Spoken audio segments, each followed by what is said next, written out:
Look at the damage, man. He's so strong. You're cooked. You're all cooked. The Scorcher is arguably the best primary weapon you can now take to repel the scumbag calamari invasion that we are currently contending with. Picture this. You're being overrun, you're losing the foothold as you try and complete a repel mission, then disaster strikes. The squids beam in a drop of units heavily comprising of the terrifying flesh mobs. You've just emptied your support weapon, so you can only rely on your primary. You switch to your fully loaded Scorcher and mag dump into a flesh mob, absolutely shredding it to pieces at the drop of a hat. Reload, rinse, repeat. That is where the Scorcher truly shines, folks. Its ability to terrorize the more frightening Illuminate enemies that usually cause problems with other primary weapons, such as the flesh mob and the variety of different overseers. If you combine this weapon with the supply pack, you have the ability to become perhaps one of the most feared Helldivers the squids have ever faced. Its fire rate is incredible, and once you have the foregrip unlocked, your control over this weapon makes it so easy to place pinpoint accurate volleys into any type of enemy. A great combo here is to throw a couple of firecrackers into a group of flesh mobs and just go ham with the Scorcher and watch them fold. Oh my days, watch this. Watch this combo. This is going to be insane. Reload. Gat going up. Look at the damage, man. He's so strong. You're cooked. You're all cooked. So are you. Oh, man, this is epic. Look at this guy.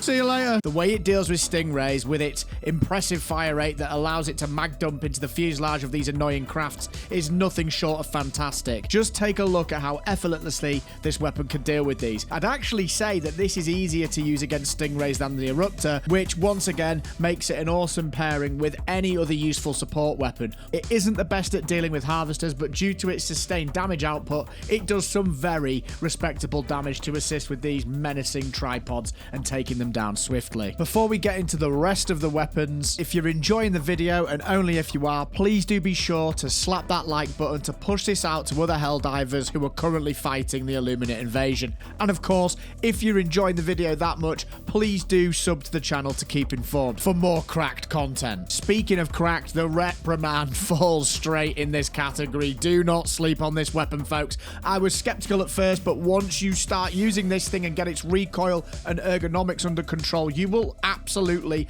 be laughing all the way back to your Super Destroyer. As soon as you get the vertical foregrip and the flash hider, which unlock at level 2 and 3 by the way, it takes it up a notch in terms of its handling and accuracy, but where it truly shines is when you get the compensator at level 23. It takes it to another level of beam ability. My favorite thing about the Reprimand is its ability to quickly dispatch all overseer types in a very convincing way. It's particularly helpful when you're doing repel missions because it can quickly get out of hand out there, and this is without a doubt the hardest type of mission for the Illuminates at the moment. They amass so many of these jet overseers, it can become a nightmare. This is very good at taking them out. It's one of the only medium armor pen automatic weapons, and it's the only SMG with this.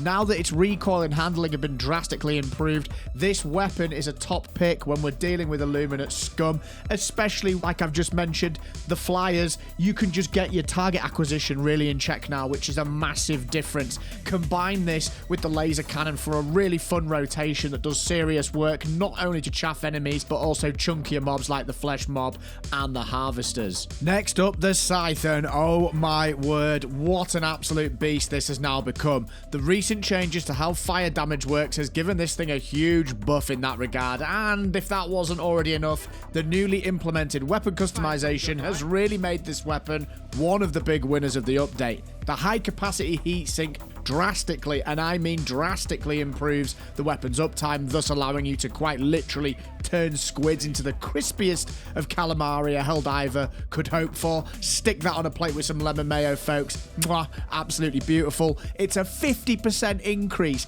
50%. Run it with siege armor and you get an additional heatsink too. The fire damage scales differently now. It's much more effective against larger enemies, so if you keep your beam on large targets like the flesh mob, for example, example, you are able to put out some really impressive damage. It goes without say, it makes incredibly short work of Voteless, disintegrating hordes of them rapidly. But I never leave. Sync this up with a laser cannon, some form of gas, and some more laserage from the backpack, and you can quickly start stacking insane amounts of dot damage. And you can also rotate between the scythe and the laser cannon and the dagger if you want to make sure that whatever's in front of you is taking the most damage for the given situation. And you'll never run out of heat sinks if you do this right. It's a highly synergistic way of playing.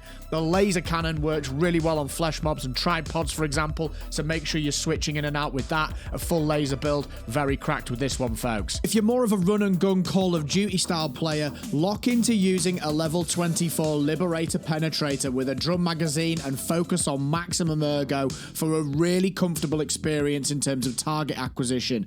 This is particularly useful against flying enemies, and if you combine this with the new Firecracker Grenade, more on this one later, you can do some incredible work to hordes of Illuminate with ease. This is particularly true of the Flesh Mob Menace. You can take off shields on all Illuminate enemies, which is incredibly useful not only to you but also for your teammates on these new missions. It can deal with all enemy types fairly effectively aside from tripods, and to a much lesser degree Overseers. It takes about a third of a mag to take one of those out and requires decent tracking ability due to the way they shift around.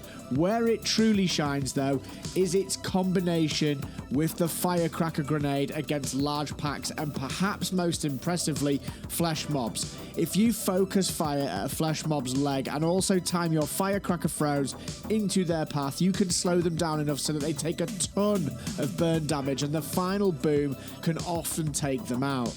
You can also slow them down substantially, making life much easier for you and your teammates to deal with them. My recommended loadout is to take the Lib Pen with the HMG 206 to deal with other scary situations, a Gatling Sentry, a nuke, and a gas dog. Insanely powerful stuff. Obviously, we've got the Leviathan in the mix now as well. If you want to focus on that, I would recommend taking the Emancipator mech or try the Spear out now. It's really cracked. In fact, I'll link you a video at the end of this one so you can check out a loadout I've made for that. The Eruptor is the premier choice currently against the Illuminate scum. The changes to the way shrapnel behaves has made this thing an incredible pick.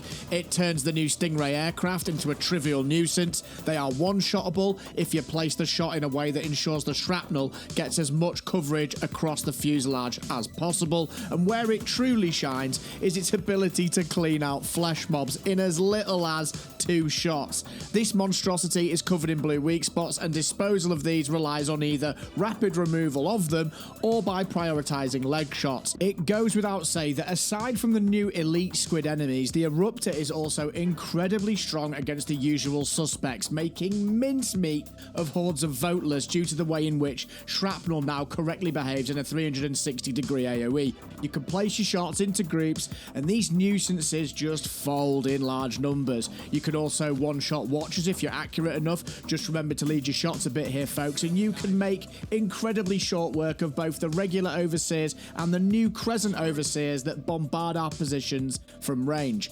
Once you've removed the shields from parked UFOs, you can also take these out with a well-placed shot through the doorway.